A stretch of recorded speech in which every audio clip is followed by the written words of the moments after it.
Hey witches, welcome back. I'm going to talk today about how to heal a broken heart.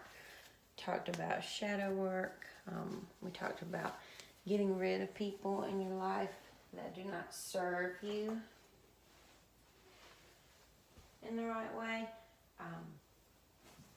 And a lot of times, if you've got to get rid of somebody out of your life, you may be left with a little bit of heartache.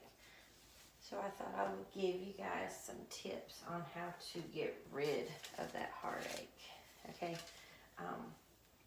just got a couple of little ideas and then a couple of little spells that you can do. I'll demonstrate one and then the other one I'll just tell you about. So for healing a broken heart, don't suppress your emotions. They will balloon, can't snowball, and eventually you'll be all fucked up in the head. So don't do that. Don't do that. Don't suppress your emotions. Allow yourself to feel everything. Scream, punch, get a punching bag, go to the gym, punch the hell out of the punching bag, scream into a pillow, scream in the car, cry until it's all out. Okay, for the time being, because there's probably another round coming, just depending on how much, heartbreak you have. And this doesn't have to just be about breakups. It can be heartache over anything.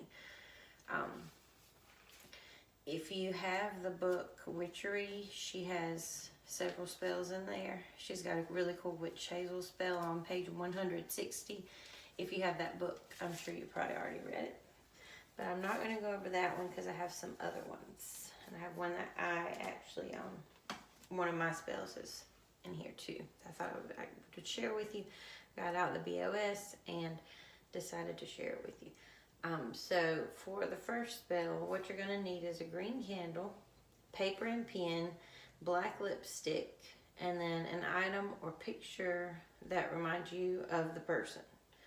So even if it's somebody who has, passed on, you could use this to help, to help heal, or a relationship, either one. So find your space, cast your circle, whatever you're going to do to make it magical.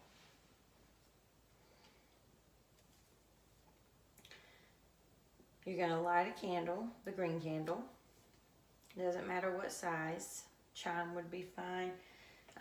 I would try to avoid tea lights. I've got some green tea lights right here, but I would try to avoid tea lights for this. Try to use a chime candle. So after you light the candle, you're going to stare into the flame, gaze into the flame, and focus on the person.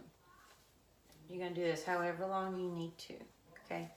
However long you need to, okay? And then when you feel like you've done that long enough, you're going to write the person's name on a paper, okay? Or if you're using a photo of them, you're going to use that just completely instead of the paper, okay? Because a photo is, you can't get any closer unless you have a tag lock of the person to a photo, and you don't need a tag lock for this. A photo is fine.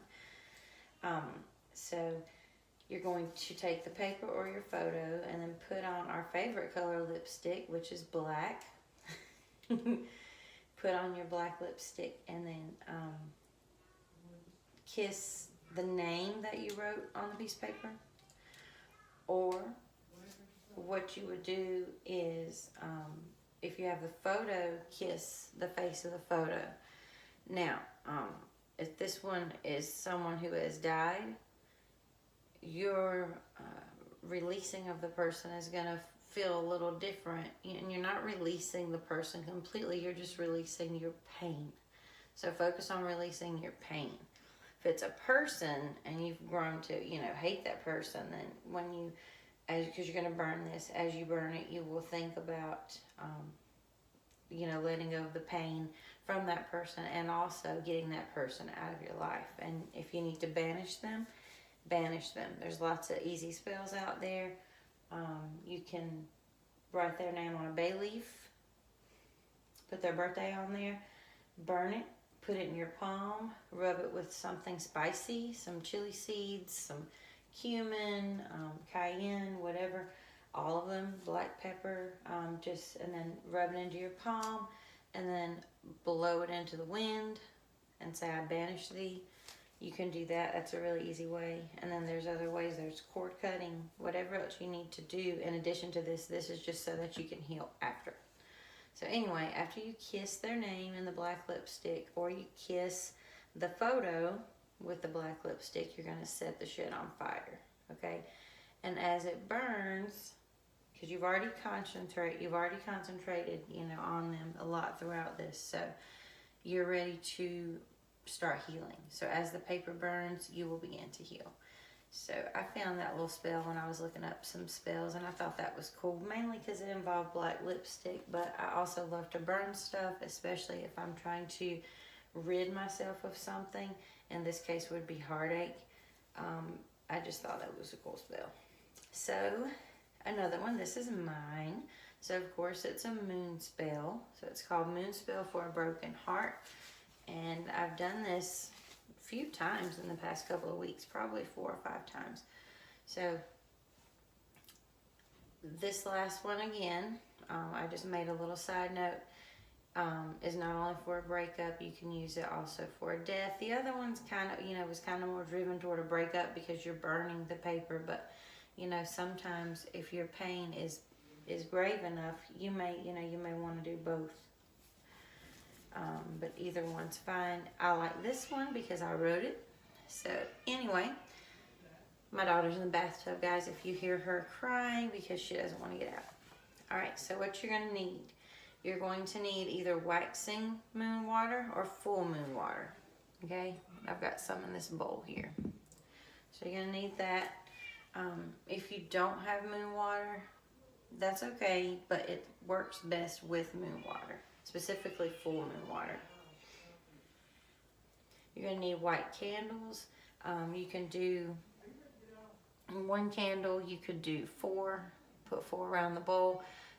It's up to you. It's up to you. The last times I've done this, I've used big tapers, like 8-inch tapers, and then carved the person's name that I wanted to help end the heartbreak for. Engrave their name and birthday whenever I do this into the candle as well. So it's good to have a big candle. It's really hard as hell to carve stuff into a tea light. It's possible, but it's difficult. So use your white candle or candles if you want to do it, do multiple candles, you can. You need a glass bowl. If you don't have clear glass, then a bowl like this would be fine. That would be just fine. I actually have my little magical bowl. I think it used to be an ashtray, but I don't smoke, so I use it as a magical bowl. It's like 50 years old too. So next you will need some flowers. You're going to need some rose petals, some jasmine, some chamomile. And you can substitute any flower that you like. You could put some hibiscus in here. Anything to do with the heart. Love, healing, anything like that you could add. You could add as much as you want. And then orange peel. So, and then what you're going to do, I'm not going to light one right now because my daughter doesn't like to smell them and she's getting ready to go to bed, and I don't want her to be like, my room stinks, because her room is, the vent system in here is connected to her room and she can smell it, and she hates when I burn stuff close to her bedtime, so I'm not gonna. But anyway, you would burn your favorite incense. It doesn't have to be anything specific. Cinnamon or patchouli are both heavily tied to love, so those two would work. And then cinnamon is also tied to happiness. Those would be good ones, but you just pick your favorite. Okay, and then you're going to mix everything into the bowl.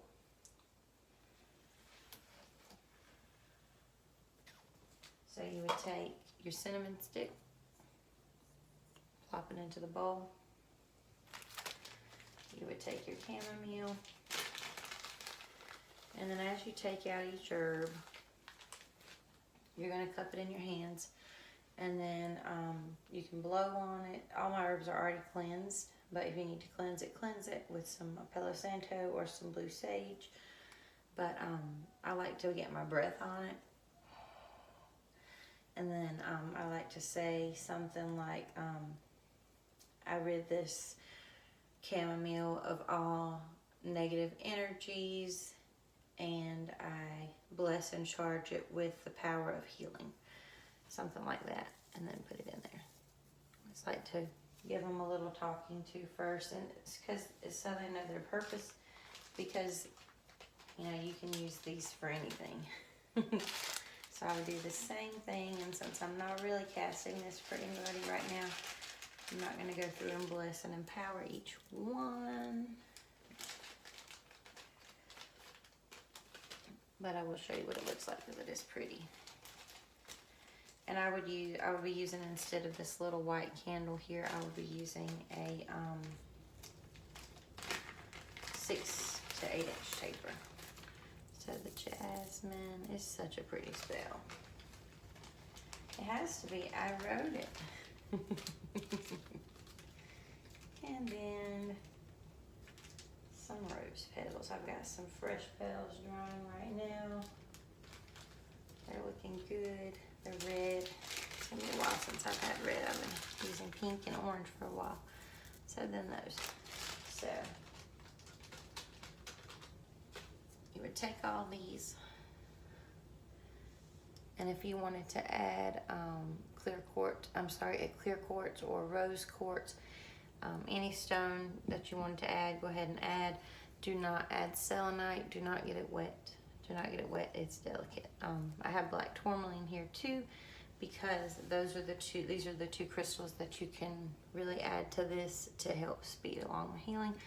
Also, you could add, like I said, the pink rose quartz would be good. So after you have all those ingredients, you mix everything into the bowl, and then you light the candle. Mine's already lit. But what you're going to do is, after you light the candle, you're going to focus on healing. Stare at the flame for as long as you need to, and focus on healing. And I like to hold the selenite in my hand.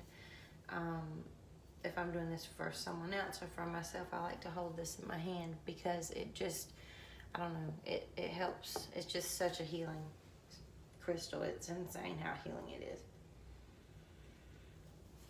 So next, you're envisioning the light from the candle coming into you, enveloping you as a pure white light.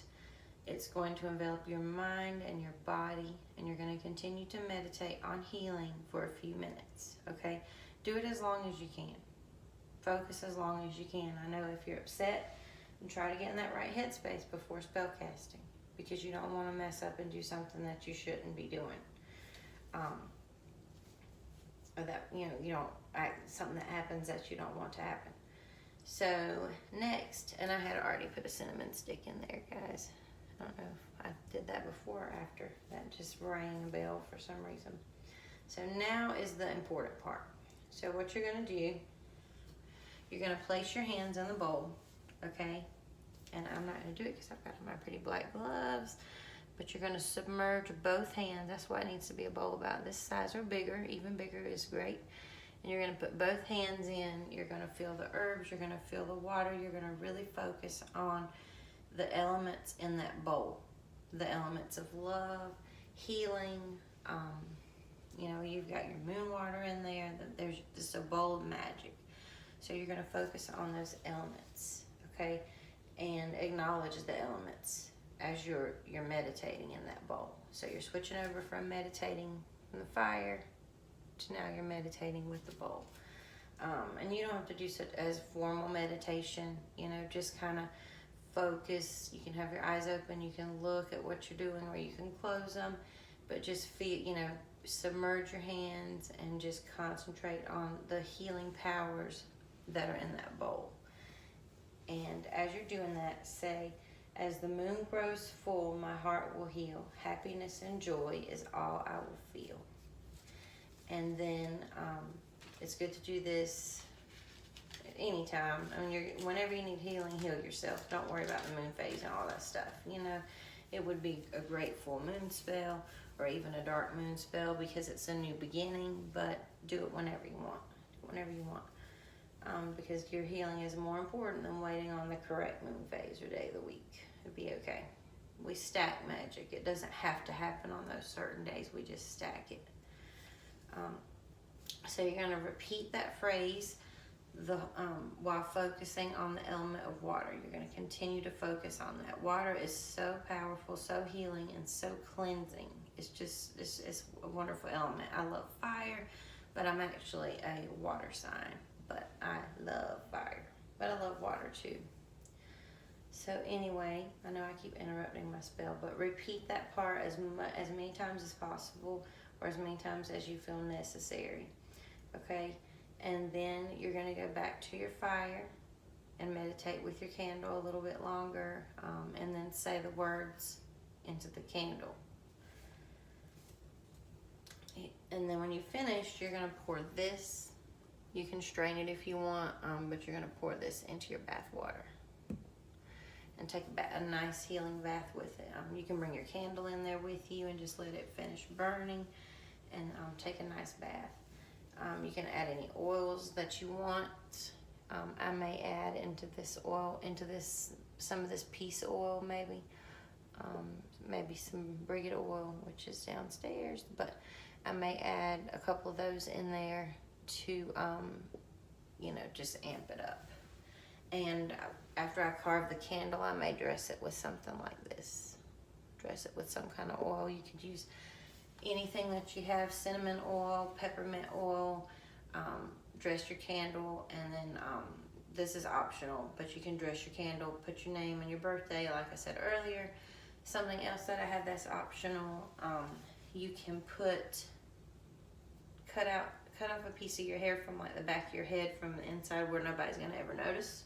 Not the very bottom where your ponytail will show it, and not from the top, but like from the middle. Take that hair and put it in here when you're adding your herbs, okay? And try to keep it like in a little bundle. You could even put it in a little ponytail if you wanted to. But put that in there, and then after the spell is over, and if you don't want to take a bath with this, then pour it outside by a tree and thank the universe, as always, at the end of any spell. But do that as you release it onto Mother Earth. But with the hair, what you can do is leave it in there throughout the whole spell, and then take your hair out before you put this stuff in the tub, and then bury it by a tree. Bury your hair. And as you bury your hair, thank the universe, and then I would repeat the spell again. But that's the one that I wrote, and it's so healing, and it incorporates so many different things. I mean, you've got all your elements. You've got your crystals. You've got, your beautiful flowers in your moon water. You've got oils. You can even incorporate it with a bath. You can do the hair thing. And I really suggest you do the hair thing. I've even had a couple clients mail me their hair, because I've let them know that, as part of the price, I will do, add that to the spell, and makes it stronger. And I can either mail the hair back to them or bury it in my yard, depending on what they want me to do. They usually just want me to bury it in my yard, which is fine. But the hair is a good idea. It is a good idea, and I think you should do it if you're going to do this spell. Because anything you give to Mother Earth, put in the earth, you're sending the message that I need your help, and you're putting a piece of you, actually into the earth. I mean, how else? What better way to ask, than to put a piece of you directly into the earth? And hair is easy. It's something tangible that's not going to get lost. You're not, having to harm yourself to get blood or anything like that. I guess other tag locks would work. I just feel like hair is best because I don't know. I just feel like hair just is the least, gross of the body tag locks, because you can't pee in the bowl. You don't want to put blood in there. You don't want to put your toenail clippings. So use your hair. Use your hair. But anyway, make sure that you have some of this please make sure you have some of this, especially if you're going through any kind of pain, and black tourmaline. So I'm going to go downstairs because it sounds like World War III is happening. Thank you guys so much for coming. And if you have any questions, just hit me up on Twitter. All right, guys. Thank you for watching, and may you be healed. Blessed be. Bye.